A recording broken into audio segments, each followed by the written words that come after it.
అందుకో మా వందనములు శబరమ్మ, అభయహస్తమునిచ్చి ఆదుకోవమ్మా.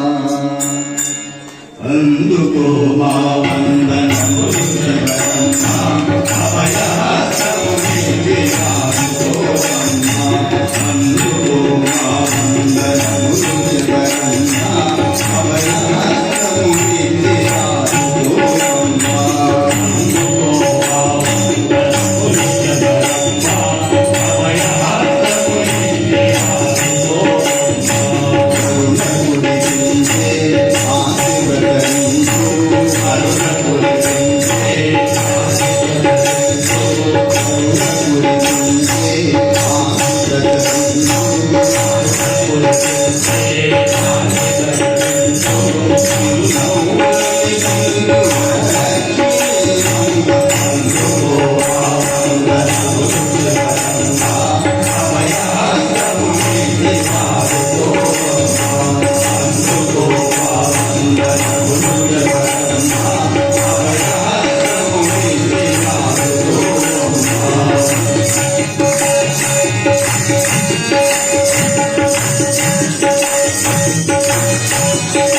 ఎందుకంటే ఒకప్పుడు కృష్ణుడిని రాముని మనం చూడలేదు, వారితో మాట్లాడలేదు.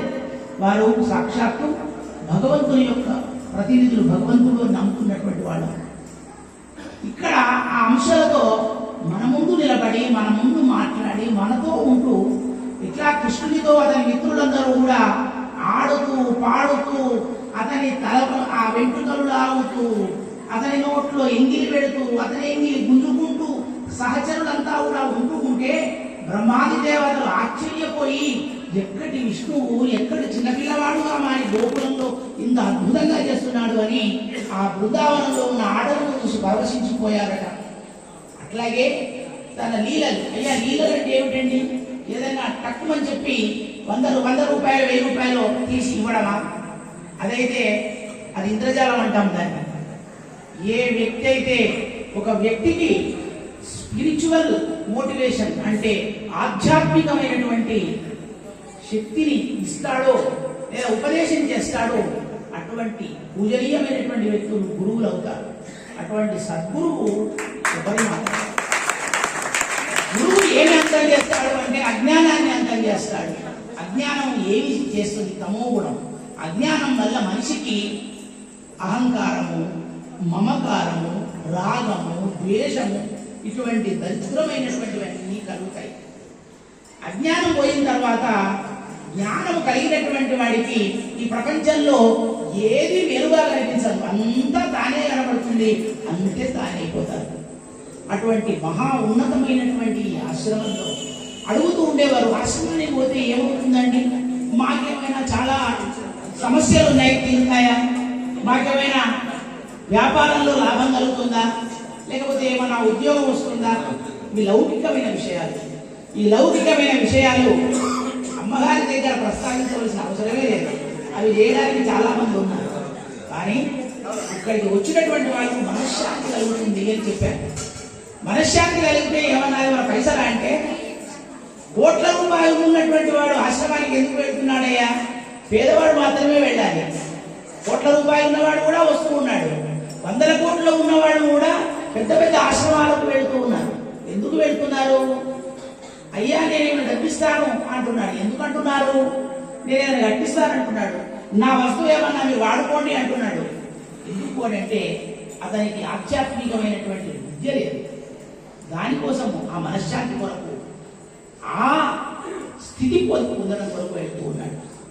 మనకు ఆ బాధలు లేవు, మనకు మూలిగేటువంటి డబ్బు లేదు, మనకు ఆనందానికి లోటు లేదు.